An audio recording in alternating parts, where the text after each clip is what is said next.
میرے بھائیوں، اس وقت امت مسلمہ جو اقوام عالم کے سامنے ذلت اور پستی کا شکار ہے، اس کی کئی ساری وجوہات ہیں۔ ان میں سے ایک وجہ یہ بھی ہے کہ ہم ذہنی طور پہ ان لوگوں کے غلام بن چکے ہیں۔ ہمارا لباس ان کے لباس کی طرح، ہمارا کھانا پینا ان کے کھانے پینے کی طرح، ہماری زندگی کے تمام طور طریقے ان کے طور طریقوں کی طرح، ہم ان کی بولی بولتے ہیں تو خوش ہو جاتے ہیں، ان کی طرح لباس پہنتے ہیں تو خوش ہو جاتے ہیں۔ گویا کہ ہم نفسیاتی طور پہ ان کے غلام ہیں۔ تو غلام بھی کبھی آقا کی آنکھوں میں آنکھیں ڈال کے بات کر سکتا ہے، اس لیے تو ہم ان کے سامنے بول نہیں سکتے، ہمارے بڑے نہیں بول سکتے، کیونکہ وہ ذہنی اور نفسیاتی طور پہ ان کے غلام بن چکے ہیں۔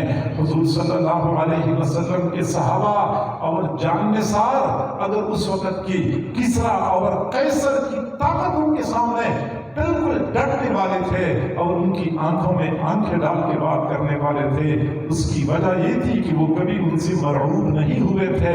ہمیشہ کے لیے احساس برتری کا احساس رکھتے تھے، وہ کبھی احساسی کمتری کا شکار ہی نہیں ہوئے تھے۔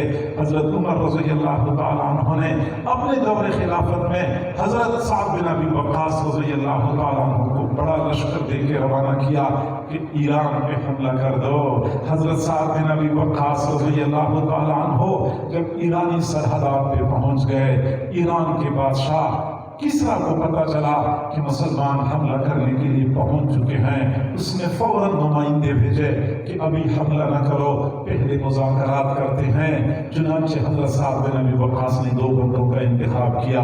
کفر کا مزاج ایسا ہے، مسلمان کھڑا ہو جاتا ہے، کہتے ہیں مذاکرات کرتے ہیں، مسلمان غفلت کی نیند سو جاتا ہے، اوپر سے مارنا شروع کر دیتے ہیں۔ اگر آپ کو یقین نہ آئے تو قریب کے مغربی پڑوس کے ملک کے حالات دیکھ لو، کیسے وہ بیچارے منت سماجت کر رہے تھے۔ کسی طریقے سے ان لوگوں کو مذاکرات کے لیے آمادہ کر لو۔ وہ جو لوگ مذاکرات کے لیے آمادہ کر رہے تھے ان کی بھی احسان مند تھے۔ کفر اتنا پھر ڈرنا شروع کر دیتا ہے۔ چنانچہ کسریٰ نے پیغام بھیجا کہ مذاکرات کرتے ہیں۔ حضرت سعد بن ابی وقاص رضی اللہ تعالیٰ عنہ نے لشکر پہ نظر ڈالی، دو درویش نظر آئے، ان کا انتخاب کر دیا۔ ایک حضرت ربعی بن عامر رضی اللہ تعالیٰ عنہ، دوسرے حضرت حذیفہ بن الیمان رضی اللہ تعالیٰ عنہ، دونوں کو فرمایا کہ جاؤ کسریٰ سے مذاکرات کر لو۔ یہ دونوں حضرات پرانا لباس پہنے ہوئے، زنگ آلود تلواریں ہاتھ میں لیے ہوئے، گھوڑوں کی ننگی پشت پہ سوار ہو گئے۔ گھوڑوں پر پشت پر زین بھی نہیں تھی، ایسی ہی سوار ہو گئے اور کسریٰ کے محل کی طرف گھوڑے دوڑانے شروع کر دیے۔ کسریٰ بڑا عیار بندہ تھا، اس نے نفسیاتی طور پہ مرعوب کرنے کے لیے ایک چال چلی، اپنے محل سے باہر دور میلوں دور قالین بچھوائے، دائیں بائیں قناتیں لگائیں، قالین کے اوپر جا بجا ہیرے جواہرات سے بھری ہوئی پلیٹیں رکھ دیں۔ جب یہ گھوڑے یہاں سے گزریں گے، یہ میری معاشی مضبوطی کو دیکھیں گے، چمک دمک کو دیکھیں گے تو یہ مرعوب ہو جائیں گے، متاثر ہو جائیں گے۔ کسریٰ نے یہ نفسیاتی چال چلی۔ جب یہ حضرات گھوڑے دوڑاتے دوڑاتے قالینوں پر پہنچ گئے تو قالینوں کے اوپر سے گھوڑے چلانے شروع کر دیے، تھوڑا سا انداز بدل لیا، نیزے ہاتھ میں پکڑ لیے، گھوڑے آگے بڑھتے تھے، وہ جا بجا نیزے قالینوں میں ٹوکتے جاتے تھے۔ جہاں پلیٹ نظر آتی تھی ہیرے جواہرات سے بھری ہوئی، نیزے کی نوک کے ساتھ پلیٹ کو مارتے تھے، ہیرے جواہرات ایسے بکھر جاتے تھے۔ یہ ان کی جانب سے خاموش پیغام تھا کہ ہم تمہاری اکانومی سے متاثر ہونے والے نہیں ہیں۔ تم ہمیں کہتے ہو ہمارے سے لڑنے کی حماقت نہ کرو، ہماری اکانومی بڑی مضبوط ہے اور ہم کسی کے اکانومی سے متاثر ہونے والے نہیں ہیں۔ ہم نے بڑی بڑی اکانومی والوں کو دیکھ لیا، گھٹنے ٹیک دیے، دنیا نے دیکھ لیا کہ ذلیل اور رسوا ہو کے خاک چاٹتے ہوئے وہاں سے نکل گئے، بلکہ بھاگ گئے۔ چنانچہ ان حضرات نے بھی اس طریقے سے خاموش پیغام دیا اور گھوڑے دوڑاتے دوڑاتے جب کسریٰ کے محل کے دروازے پہ پہنچے، دربان نے راستہ روک لیا، پوچھا کہاں جا رہے ہو؟ انہوں نے جواب دیا کہ ہم کسریٰ سے مذاکرات کرنے کے لیے آئے ہیں۔ دربان نے کہا اس لباس میں یہ پھٹا پرانا لباس، یہ لباس تو کسرا کے دربار کے آداب کے خلاف ہے، اس لباس میں تم نہیں جا سکتے، میں تمہارے لیے شاہی لباس لے کے آتا ہوں، وہ پہن کے کسرا کے پاس چلے جاؤ۔ ان حضرات نے کہا کہ ہم نے جو لباس پہنا ہے یہ ہماری نبی کی سنت کے مطابق ہے، یہ ہمارے نبی کی تعلیمات کے مطابق ہے، اس پھٹے پرانے لباس میں اگر کسرا نے مذاکرات کرنے ہیں تو بہت اچھی بات ہے، نہیں کرنے ہم واپس چلے جاتے ہیں، ہم آئے تو نہیں ہیں، ہمیں تو بلایا گیا ہے۔ دربان نے کسرا کے پاس پیغام بھیجا، کسرا نے کہا جیسے کیسی بھی ہوں ان کو آنے دو، کسی طریقے سے مذاکرات ہو جائیں۔ چنانچہ جب یہ دونوں حضرات کسرا کے محل کے اندر جانے لگے، تلواریں جو ہاتھ میں تھی وہ نیام میں نہیں تھی بلکہ تلواروں کے اوپر کپڑا لپٹا ہوا تھا، اور وہ کپڑا بھی جا بجا سرک چکا تھا، ہٹ چکا تھا۔ انہوں نے سوچا کہ کپڑا ہٹا کے ایک مرتبہ پھر اچھی طرح لپیٹ لیں۔ جب انہوں نے کپڑا ہٹایا دوبارہ لپیٹنا چاہا، دربان نے دور سے دیکھا زنگ آلود تلوار ہے، جا بجا دندانے پڑ چکے ہیں۔ تو دربان نے کہا کہ یہ تلوار میں دیکھ سکتا ہوں۔ حضرت ربیع بن عامر رضی اللہ تعالیٰ عنہ نے تلوار آگے کر دی کہ دیکھ لیں۔ جب دربان نے تلوار کی کند دھار پر، زنگ آلود تلوار کی کند دھار پر اپنا انگوٹھا پھیرا تو تنزن ہنسنے لگا اور کہنے لگا واہ جی واہ، تم ان تلواروں سے ایران کو فتح کرنے آئے ہو، تمہیں پتہ ہی نہیں ہے کہ ایرانی فوج کس قدر جدید اسلحے سے لیس ہے، تم کیسے مقابلہ کرو گے؟ حضرت ربیع بن عامر رضی اللہ تعالی عنہ نے فرمایا کہ تو نے زنگ آلود تلوار کی کند دھار کو تو دیکھ لیا ہے، تلوار چلانے والے بازو کی طاقت کو نہیں دیکھا ہے۔ اگر تیرے پاس کوئی موٹی تہ والی ڈھال ہے وہ آگے کر دو، میں بتاتا ہوں تلوار کی اثر کرتی ہے۔ اس نے موٹی تہ والی لوہے کی ڈھال آگے کر دی۔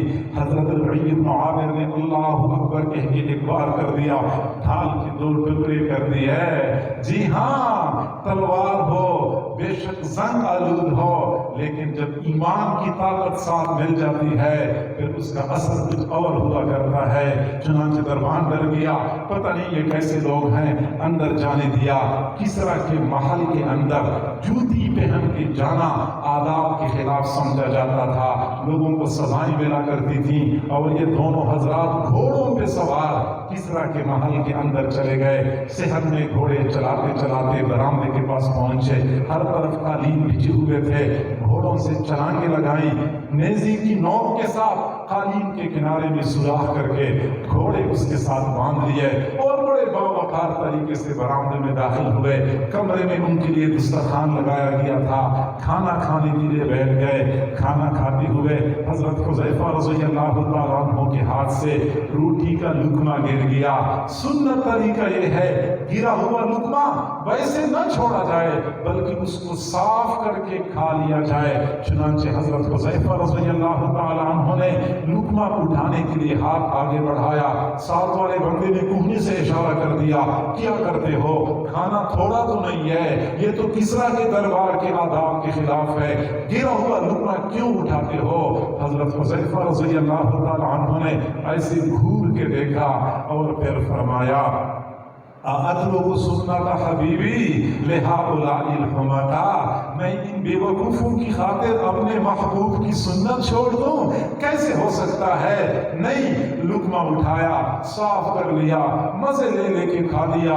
وزیر مشکل دیکھ رہے تھے یہ کیسے لوگ ہیں، نہ کسی ماحول سے متاثر ہوتے ہیں، نہ چمک دمک کا ان کے اوپر کوئی اثر پڑتا ہے، نہ دوسرے لوگوں سے کوئی اثر قبول کرتے ہیں۔ چنانچہ ان کو کسرا کے کمرے میں لے جایا گیا مذاکرات کرنے کے لیے۔ کسرا کرسی پر بیٹھا ہوا، ان حضرات کو کھڑا کر دیا گیا۔ انہوں نے فرمایا یہ ہمارے نبی کی تعلیمات کے خلاف ہے۔ آج کا نوجوان کہتا ہے میں یونیورسٹی میں پڑھتا ہوں، یونیورسٹی میں نبی کی سنت پہ عمل نہیں ہو سکتا، میں یورپ میں رہتا ہوں، کینیڈا میں رہتا ہوں، کینیڈا میں سنت پہ عمل کیسے ہوگا؟ میں برطانیہ میں رہتا ہوں، اس ماحول میں سنت پہ عمل نہیں ہو سکتا، ہمارے گھر کا ماحول سنتوں والا نہیں ہے، میں کیسی سنت پہ عمل کر سکتا ہوں؟ حضرات صحابہ کرام کے حالات کا مطالعہ کریں، کسرا کے سامنے کھڑے ہیں، فرمایا یہ ہماری نبی کی سنت کے خلاف ہے۔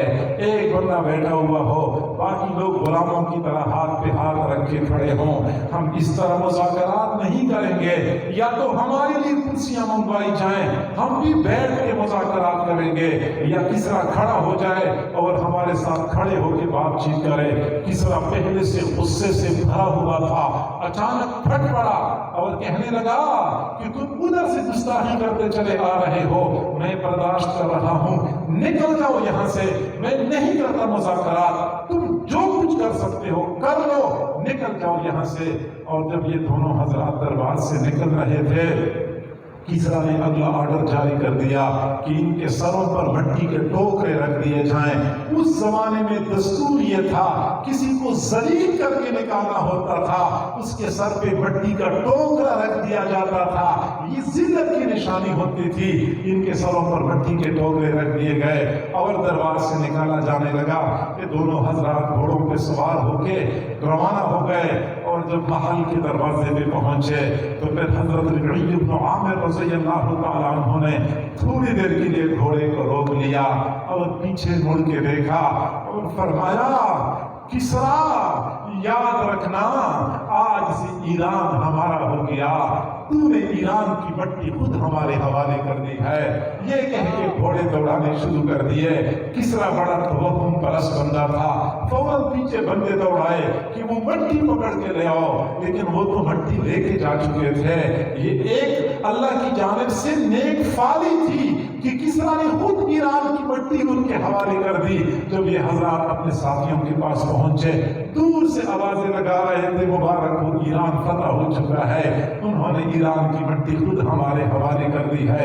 پھر واقعی ایسا ہو گیا، جو مسلمان آگے بڑھے، پھر ایرانی افواج ان کا راستہ نہیں روک سکیں۔ جی ہاں حضرات صحابہ کرام، رسول اللہ صلی اللہ علیہ وسلم کے سچے عاشق، ایک ایک سنت پہ مرنے مٹنے والے، برتری کا احساس ان کو حاصل تھا، کیونکہ ہم کفار، یہود اور نصارہ سب سے برتر ہیں، ہمارے گلے میں رسول اللہ کی غلامی کا توق ہے، کسی اور مذہب والے، کسی اور معاشرے والے ہمارے سے بہتر نہیں ہو سکتے۔ اور آج جو ہم احساسی کمتری کا شکار ہیں اور ان کو اپنے سے بہتر سمجھتے ہیں، تو ظاہری بات ہے کہ ان کی آنکھوں میں آنکھیں ڈال کے ہم بات نہیں کر سکتے۔ ہمیں چاہیے، ختم نبوت کے عقیدے کا تقاضا یہ ہے کہ ہم رسول اللہ کی ایک ایک سنت پہ مرنے مٹنے والے